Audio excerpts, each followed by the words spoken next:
China will never surpass America. I am sick of this fear-mongering about the rise of China. In the 80s, people said that Japan would overtake America, and then in the 60s, it was the Soviet Union, and then in the 40s, it was Germany. Here's a good rule of thumb. If you live in a country where people can actually criticize your country and call it a weak, declining state, then chances are it's actually doing a lot better than the country that suppresses any criticism leveled against it. Yes, America has been in a state of decline for a while now. Yes, America has become more polarized than ever before. And yes, America's alliances are the weakest they've been in decades. But at least America has allies. I mean, seriously, if China and America were to enter into some sort of real conflict, like a proxy war or an invasion of Taiwan, what allies could China seriously count on to support them? Pakistan? Russia? North Korea? All those countries are weak, unstable, poor dictatorships that don't even like China that much. They just depend on China since they're both hated on and sanctioned by the West.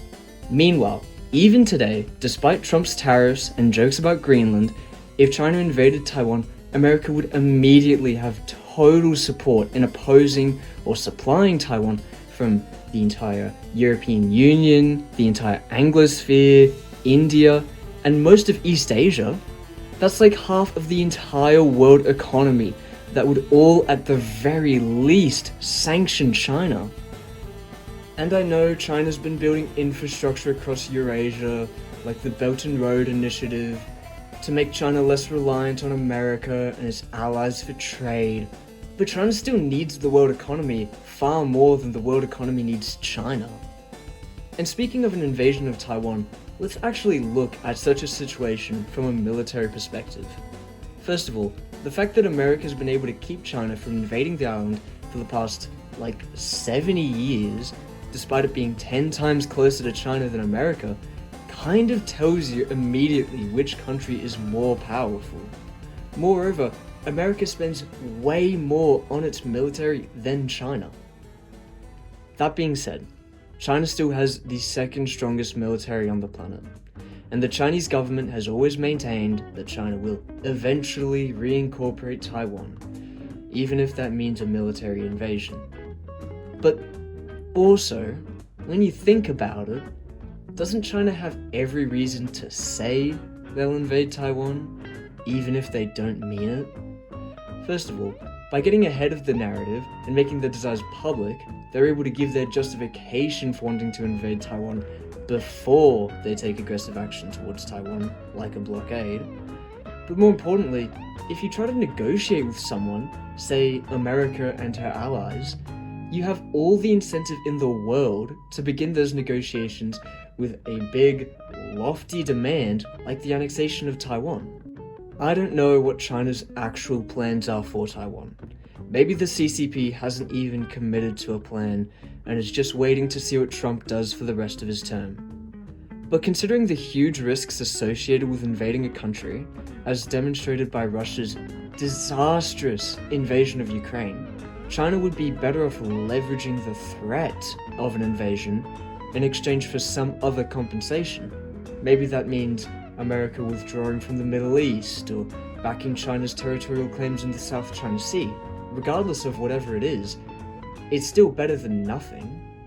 Okay, now let's talk about the actual internal day-to-day situation of China and the United States. One of the biggest problems every country, no matter where they are on the globe, will face in the coming decades are demographics, specifically fertility rates. Across all developed economies, big or small, there has been a catastrophic decrease in fertility rates in the last decade or two. This means that the average woman in her lifetime is having less children.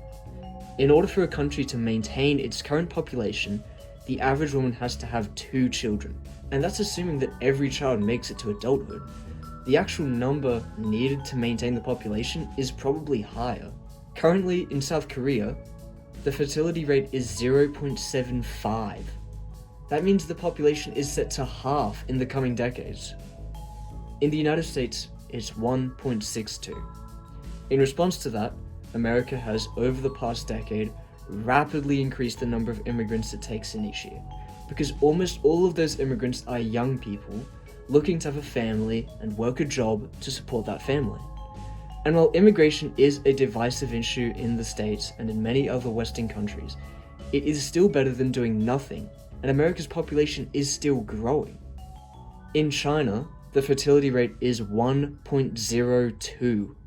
That means that in a few decades, when the adults and seniors of Chinese society retire, there will be like 500 million more retirees who don't work than there will be young people who actually do work.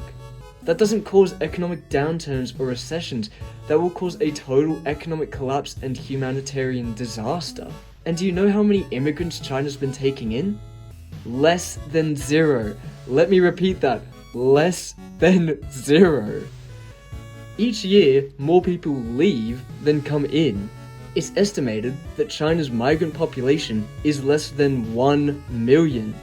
And they have 1.5 billion people. America doesn't even have to beat China.